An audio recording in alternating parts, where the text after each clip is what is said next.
Faridabad module case में police का search operation तेजी से चल रहा है। फरीदाबाद में पुलिस का अल फलाह यूनिवर्सिटी के पास फिलहाल एक सर्च अभियान जारी है। गांव के कई लोगों को भी हिरासत में लिया गया है, यह हमें जानकारी दी जा रही है। गांव के आसपास भारी संख्या में पुलिस तैनात है। ब्लास्ट के जो आरोपी हैं वो इसी अल फलाह यूनिवर्सिटी से जुड़े हुए थे और डॉक्टर मुजम्मिल जो मेन कल्प्रिट है वो इसी यूनिवर्सिटी के अंदर तैनात था। और एक बात मैं और आपको बता दूं, दिल्ली धमाके से जुड़ा एक और खुलासा, ब्लास्ट वाली कार सुबह 8 बजे बदरपुर से दिल्ली में दाखिल हुई थी। सुबह 8:20 पर कार ओखला के पास एक पेट्रोल पंप पर दिखी और इसके बाद 3:19 पर यह कार लाल किले के पार्किंग लॉट में दाखिल हुई और शाम 6 बजे के करीब कार लाल किले के पार्किंग एरिया से बाहर निकलती हुई दिखाई दी है।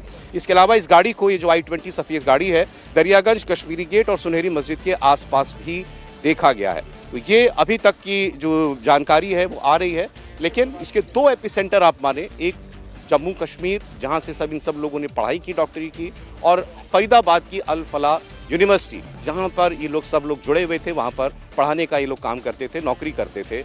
अब इसके पीछे जैश ए मोहम्मद का हाथ काफ़ी साफ साफ लिया जा रहा है कि जैश ए मोहम्मद या अंसार गजवातुल हिंद, एक दूसरा और आतंकवादी संगठन जिसकी चर्चा चल रही है, इन दोनों से इन सभी लोगों के तार जुड़े हुए थे।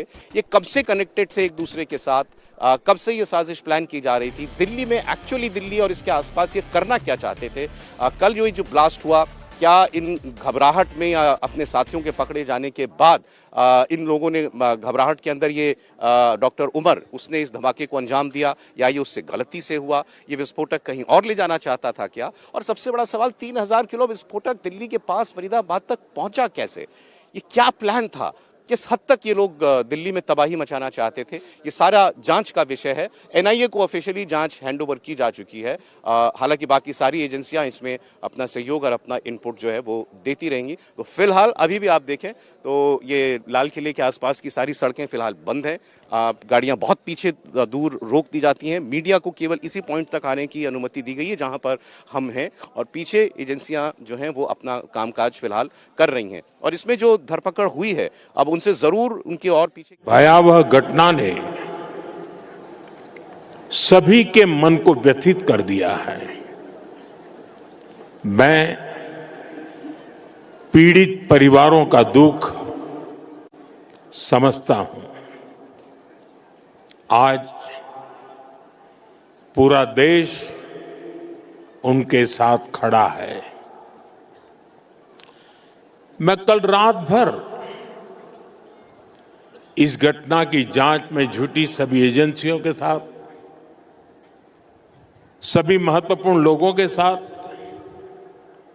संपर्क में था, विचार विमर्श चलता था, जानकारियों के तार जोड़े जा रहे थे। हमारी एजेंसियां इस षड्यंत्र की तह तक जाएगी। इसके पीछे के षड्यंत्रकारियों को बख्शा नहीं जाएगा। All those responsible will be brought to justice.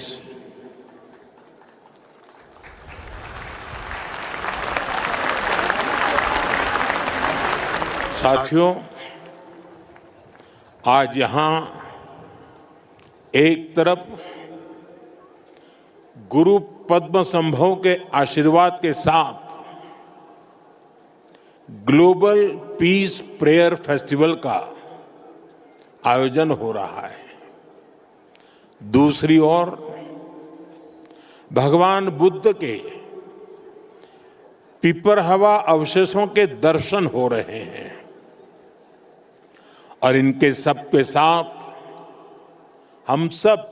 तो प्रधानमंत्री नरेंद्र मोदी का ये बड़ा बयान आया है, वो इस वक्त भूटान में है और प्रधानमंत्री ने बड़े सख्त शब्दों में ये कहा है कि इस साजिश के पीछे जितने भी लोग थे उनको बख्शा नहीं जाएगा।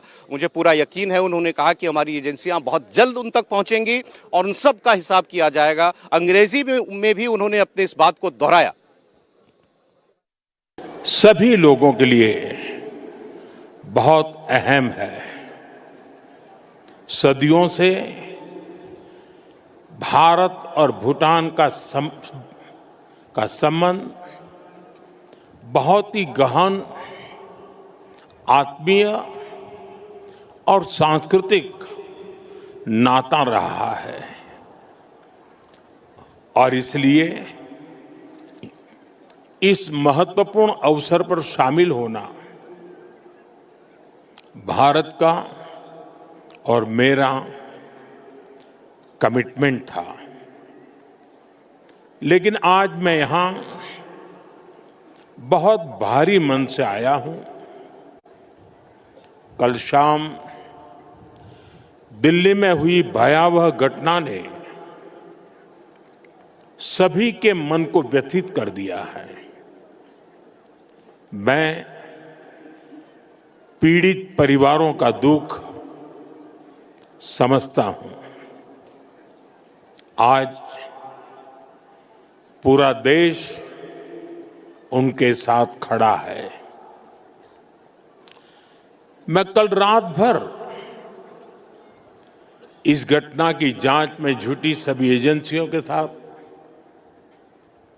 सभी महत्वपूर्ण लोगों के साथ